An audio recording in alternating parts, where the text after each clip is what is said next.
চাই। তো এখন আমাকে সাইকেল মুখে আপনারা কিছু কথা শুনবেন, উনি আর একটা বগুড়া ভাষা এমনি চলে যাবে।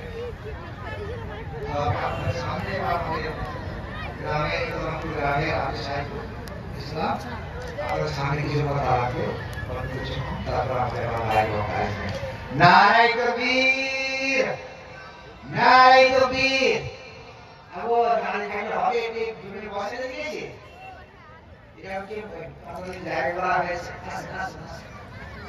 আসসালামু আলাইকুম ওয়া রাহমাতুল্লাহি ওয়া বারাকাতুহু।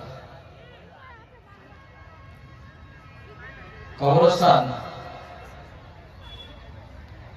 বলছে, এটা কবরস্থান, এতগুলো মানুষ,